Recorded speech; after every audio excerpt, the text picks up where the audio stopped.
Esclarecimentos e advertências. No silêncio que se fez espontaneamente, o irmão Macário, após a médium haver adquirido a consciência lúcida, esclareceu. Quando o imperador Diocleciano, instigado por Galério, no inverno de 303, deu início à mais feroz perseguição aos cristãos, iniciada no dia 24 de fevereiro. Os verdadeiros discípulos de Jesus perderam todos os parcos direitos que desfrutavam e foram convocados ao testemunho. Alguns, mais frágeis, renunciaram à crença libertadora, enquanto outros tivemos a honra de oferecer a vida física em demonstração de amor a ele, que também nos houvera doado a sua anteriormente.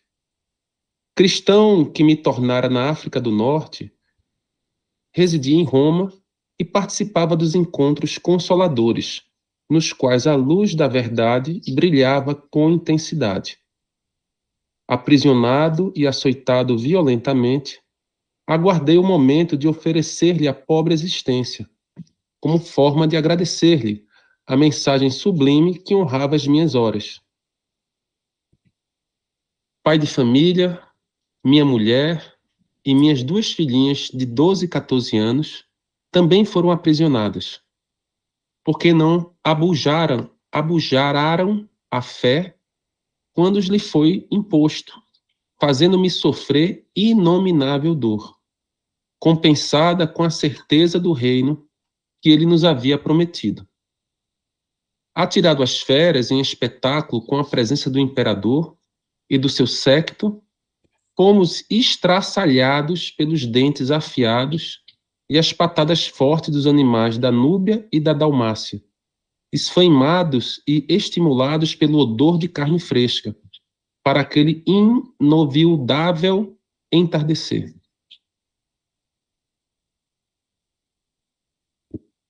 Fazia frio, e o vento sibilava nos braços da natureza, enquanto o céu estava pesadamente nublado.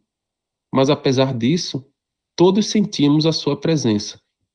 E após o pavor inicial da entrada na arena ameaçadora, um bálsamo tomou conta das nossas energias, e o anjo da morte recebeu-nos após as terríveis mordidas e despedaçamentos. Eu ia comentar rapidamente, né, da alusão, né, fazer alusão ao clássico, né, de Daniel na Cova dos Leões, né? Uhum. Daniel é o nome do meu filho e aquilo ali sempre ficou martelando, mas é como se tivesse algo que... Acho que foi no grupo que colocaram umas imagens, né? Como seriam os selfies na época de Cristo. Eu acho que foi no... Sim, E tinha uma cena de Daniel lá com o leão no fundo, né? eu vi essa aí. E ele assim, meio de boa, assim, né? O leãozinho tava lá atrás, pronto para destruir ele. Ou seja, isso era realmente... devia ser muito terrível, né? Quase de imediato, enquanto as carnes fremiam nos últimos estertores, um amanhecer inigualável de sóis substituiu a noite que chegara sem preâmbulos, e pudemos ver a glória da vida em toda a sua exuberância, com os espíritos bem-aventurados recolhendo os recém-desencarnados. Melodias de incomparável beleza e harmonia cantavam em toda parte, e pairando feérica no zimbório celeste a frase dos primeiros mártires: Ave Cristo. Aqueles que iremos viver a vida eterna te homenageamos e saudamos.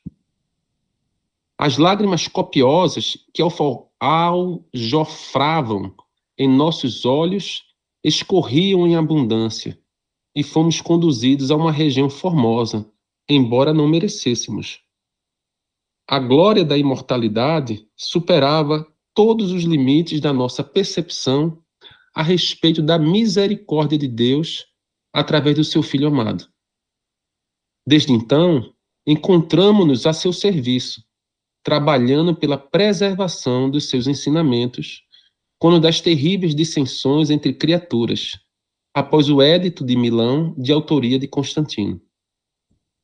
Os évos sucederam-se, e onde quer que a sua palavra seja enunciada, somos convocados para cooperar com os heróis e abnegados ceareiros da esperança e da paz. Eis-no, pois, a serviço do sublime amigo e benfeitor, nesta grave situação que o Consolador enfrenta na terra. Vindo dar cumprimento à sua promessa de não nos deixar órfãos, o Espírito de verdade e os luminares da erraticidade superior multiplicam os santuários de educação espiritual, a fim de atenderem à humanidade na grande noite que precede o alvorecer da Era Nova. Só queria fazer um comentário, né? Que ele está descrevendo naquela situação, né, dos cristãos, né, no passado, que eram atirados aos leões, né, que na época já devia ser abominável, hoje em dia, então, é impensável uma coisa dessa. Mas ele fala muito da força da fé, da confiança, né, desses cristãos, né? Ele começa falando especificamente, né, de um personagem, né, que viu a sua família perecer porque não quis negar a sua fé, a sua crença. Ele mesmo, né, contando o momento de ser despedaçado, como ele mesmo fala, né, pelos leões, ele não perdeu a esperança e a confiança de que estava realmente no caminho certo. E eu vejo nessa descrição dessa perseguição na época, né, aos novos cristãos, alguma semelhança com o que acontece conosco. Claro que situações diferentes, mas a gente vai desenvolvendo uma forma de ver o mundo diferente, que pode, às vezes, nem ser relacionada com a religião clássica em si. Por exemplo, o José tem um amor pela natureza, que é uma coisa sublime. E se isso não é uma religião, o que é religião? Religião não é religar a Deus. Então, esse amor que ele tem pela natureza, essa força que faz ele se mover pela saúde, pela alegria, pela felicidade da natureza, não deixa de ser uma religião. E ele sofre consequências quanto a isso, com certeza, como todos nós, nas coisas que nós fazemos, estejam elas ligadas ou não a algum tipo de religiosidade, nós fazemos com amor, pelo bem dos que estão ao nosso redor, sofrem também essas maldições, essas intercessões que nos abalam às vezes. Mas como é realizado em algo que a gente tem plena convicção, não nos derrotam, não nos abalam de fato. E a gente continua, a gente permanece firme. Isso tudo eu estava pensando que é como a gente tem que encarar qualquer situação adversa, combatendo-a com amor, com perseverança, com confiança. Diga, Djair. O que eu achei interessante, que eles falaram aqui, abjuraram a fé, ou seja, que eles abandonarem a fé. Como a sociedade mudou, tá? A concepção de honra, de honestidade, porque eles poderiam dizer que não eram mais cristãos, mas continuar fazendo no seu íntimo, né? Mas não existia isso naquela época, porque eu me lembro de quando eu era pequeno, que a palavra de homem é honrada. Você dava a sua palavra e sua palavra valia. Então, hoje em dia, isso tudo foi desconfigurado, já não existe mais isso.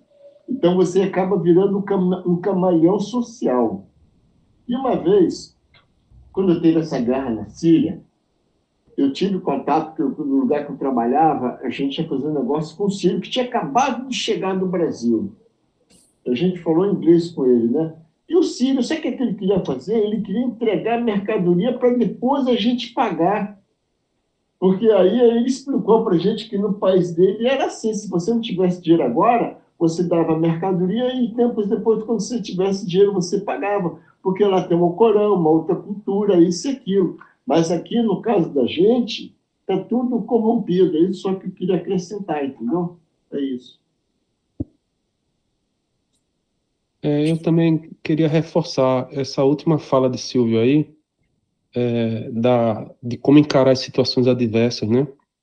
Com amor, perseverança, com generosidade, né? Eu que estou aprendendo ainda a lidar com melhor, sabe? Antes eu ficava realmente incomodado, sai daqui, mas de aos poucos, né? Meus irmãos, vamos juntos, né? Vamos escutar a palavra. E hoje eu senti isso muito forte, sabe? Por isso que eu me apressei em pedir para ler, porque eu acho que tem muita gente precisando ouvir e que isso saísse da minha boca. Algo muito, muito impressionante aconteceu, mas que sorte que eu tenho vocês. Que sorte. E a recíproca é verdadeira. Que sorte que nós temos você. Eu nem sei mais Faço onde do... é. Desculpa, Djé. Não pode falar. Eu ia falar que Não, das palavras do Silvio a minha palavra também, que eu achei lindo. E essa coisa que você falou, certas coisas, isso eu vi do Miramês Horizontes da Fala, precisa ser ouvida da sua própria voz. As isso. pessoas espirituais que estão ao seu lado precisam escutar a sua voz para sentir a sua presença e sentir o que você quer transmitir, entendeu? Às vezes até acalmar esse ser. Isso existe. E não sou eu que estou falando. Foi no livro que eu li de Miramês Horizontes da Fala. Só isso. Eu queria acrescentar. Muito obrigado, Jair, por esse ensinamento. Os évos sucederam-se, e onde quer que a sua palavra seja enunciada, somos convocados para cooperar com os heróis e abnegados ceareiros da esperança e da paz. Eis-no, pois, a serviço do sublime amigo e benfeitor, nesta grave situação que o Consolador enfrenta na terra. Vindo dar cumprimento à sua promessa de não nos deixar órfãos, o espírito de verdade e os lumiares da erraticidade superior multiplicam os santuários de educação espiritual a fim de atenderem à humanidade na grande noite que precede o alvorecer da Era Nova. Eu acho que eu já tinha lido isso, né? Mas foi bom. Foi bom. Tá? A gente precisava ouvir de novo. Ele está sempre do nosso lado. Todos nos encontrávamos emocionados diante desse apóstolo do bem, que os céus nos enviaram em socorro dos trabalhadores da luz inapagável da imortalidade. Pude observar que o irmão Olá, embora em sono, era abençoado em socorro providencial pelas vibrações que reinavam no ambiente e o penetravam. Voltando-se para os companheiros encarnados, envolvido nos conflitos graves promovidos pelos adversários de Jesus, falou-lhes com ternura paternal. Esta é uma luta inglória, cujos danos repercutirão no vosso destino. Recordemos que ele nos ensinou que o escândalo é necessário, mas infeliz o escandaloso, porque as leis dispõem de mecanismos especiais para educar, não necessitando que uma retificação dê lugar a futuros sofrimentos.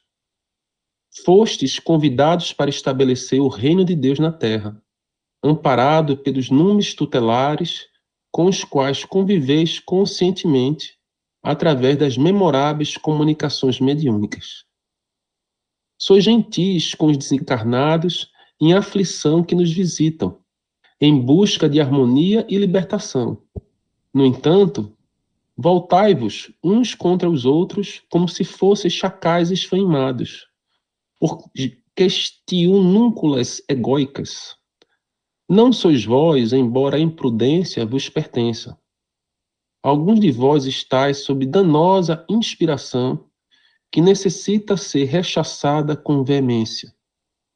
Despertai para o amor em toda a sua plenitude, ajudando-vos uns aos outros, sendo misericordiosos para com aqueles mais fracos que tombam pelo caminho, ou cujas forças lhe faltam na ascensão ao Calvário que a todos nos liberta.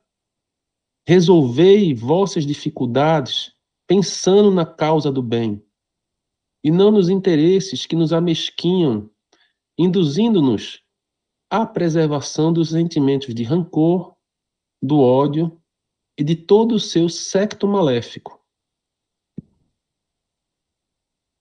E tempo de dialogar em vez de competir, de ajudar, não de criar embaraços. A queda de alguém a quem somos inamistosos é razão de preocupação social, porque quando um trabalhador tomba, o grupo fica ameaçado. Erguei-vos na solidariedade aquele que hoje está com a responsabilidade da administração. Amanhã estará na de um anônimo, servindo sempre, porque o importante não é o posto, a posição de relevo. O espírita sabe que deve obedecer às leis da sociedade, mas não pode esquecer a lei do amor acima de todas as conjunturas. Essa lei do amor é incrível, né? É incrível. Nossa, eu achei esse pedaço que você está lendo agora lindíssimo. Sublime mesmo. Simplicidade, né? Eu acho que eu já compartilhei no grupo, meses atrás, um poema do Khalil Gibran sobre o amor, né? Uhum. Talvez se não se incomodarem, eu vou postar lá novamente, porque o amor é inesgotável, né? Na tentativa de senti-lo e compreendê-lo. E quando ele fala aqui, né? Tantas vezes a gente passa por essas situações, né? É tempo de dialogar em vez de competir, de ajudar, não de criar embaraços. A queda de alguém a quem somos inamistosos é razão de preocupação social, porque quando um trabalhador tomba, o grupo fica ameaçado. Estou dando, tanto seguindo o parágrafo que vem depois, né, os anteriores, de uma simplicidade, de uma beleza, de um amor, né? Sejam amorosos, né? Ele não pede nada além disso. Sejam amorosos, façam com e por amor. Só isso que pede. Eu senti muito no próprio grupo aqui, né? Essa coisa de realmente a gente conseguir sentir que estamos todos bem ou que a gente pode estar servindo uns aos outros de alguma medida, né? Dissolvei o veneno da maledicência, ajudando-vos como anteriormente, corrigindo o que se faça necessário e lembrando-vos que tereis que dar conta de vossa administração, da vossa conduta, das vossas ações. Não tendes desculpas, qual ocorre com muitos outros que ainda não foram despertados para a vida imortal.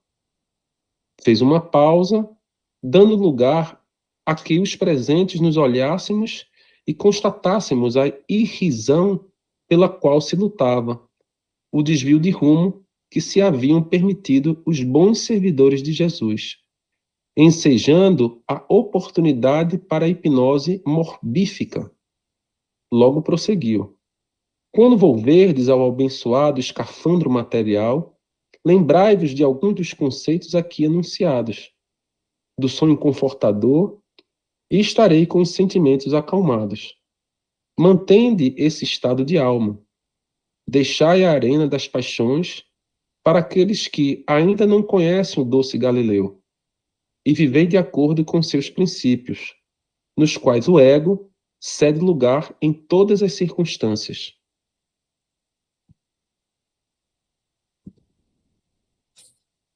A renúncia dar-vos-á a oportunidade de estardes mais próximos dele. A abnegação vos enriquecerá de alegria e o perdão das ofensas. Será o selo de luz sobre o documento dos compromissos novos de ajuda recíproca. Não temais, porque o Senhor está conosco. e a obra é dele, que nos cuida e nos ampara, embora as dificuldades que semeamos pelo caminho, em razão da nossa pequena percepção e da nossa visão imediatista e humana. Um grande inimigo que necessita ser combatido com eficiência é o egoísmo. Essa herança infeliz do processo da evolução antropológica que retém o indivíduo em algemas fortes. O êxito do grupo social depende do membro mais frágil, que pode ser o acesso ao desequilíbrio geral. Indispensável, portanto, que a solidariedade disseja entre todos, mediante o auxílio recíproco, a tolerância fraternal, recordando-vos que todos passais ou já vivestes essa fase primitiva. Desde que ouvistes o convite de Jesus para trabalhardes na sua seara, nenhuma condição vos foi imposta, nem exigistes que o vosso próximo fosse um bem-aventurado, para servir-vos de modelo. Entardecia, e muitos vos encontráveis com os instrumentos próprios para rotear o terreno atormentado pela seca. Sem dúvida, os corações humanos, vencidos pelo pessimismo, pela desesperança e pela falta de oportunidade. Porque de um para o outro momento vos transformais em seus juízes inclementes, laborais em vosso favor em função do chamado superior, que pretendeis aqueles que vos transformastes em agente de dissensão, acusando os próprios irmãos e amigos, aos quais muitos consideráveis há pouco tempo? Essas perguntas me pareceram difíceis. Quando o céu escurece durante o dia, logo vem a tempestade.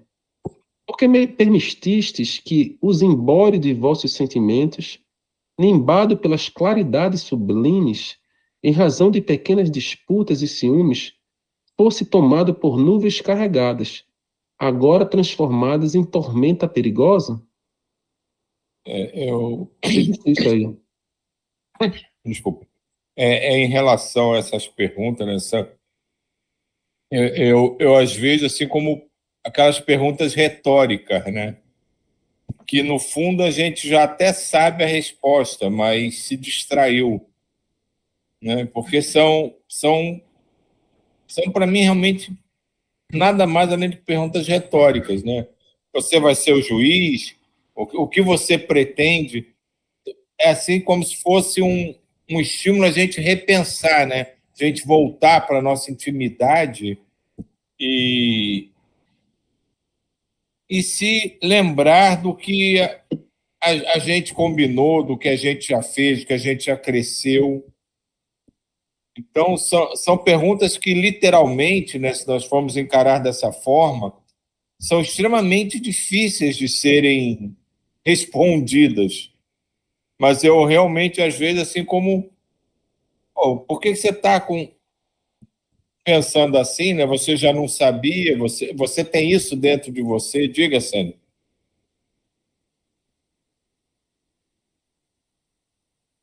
Sani?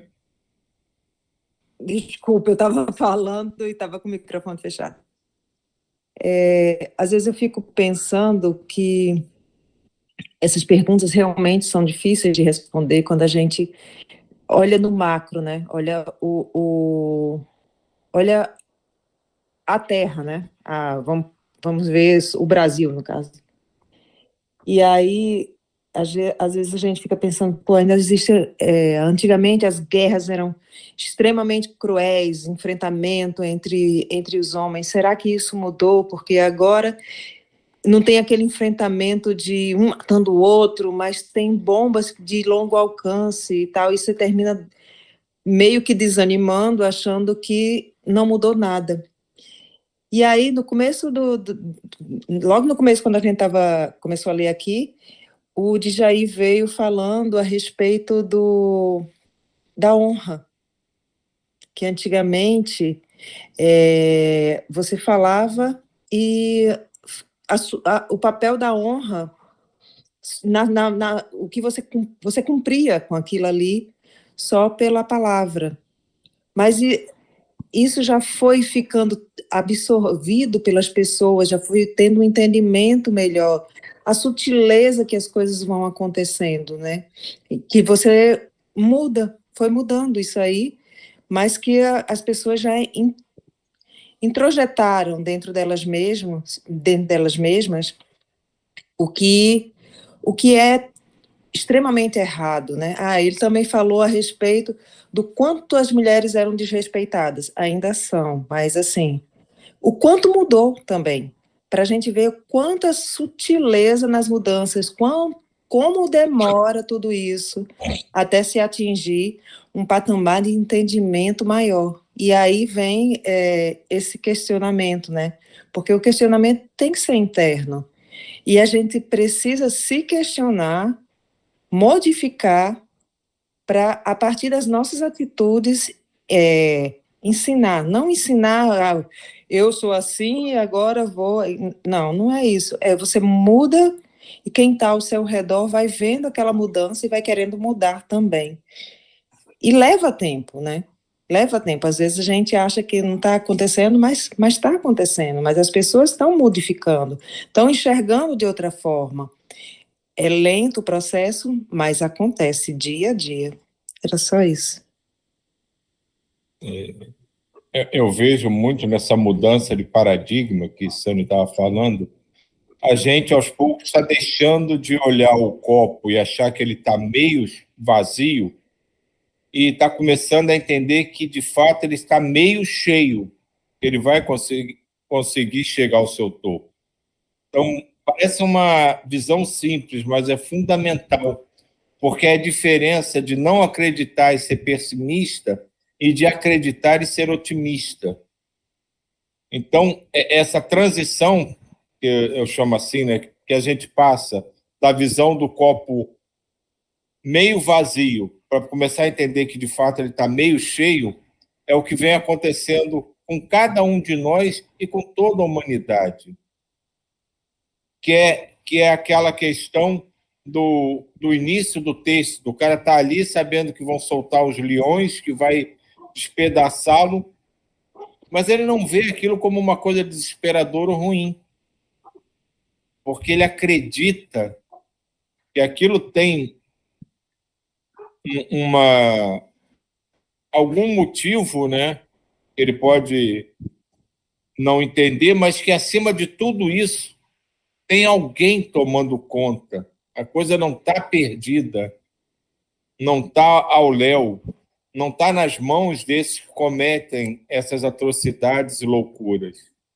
Mesmo que, às vezes, haja momentos que para a gente pareça que está tudo perdido. Não é assim. Tem alguém olhando tudo isso e intervém sempre no momento preciso, da forma que é realmente necessária.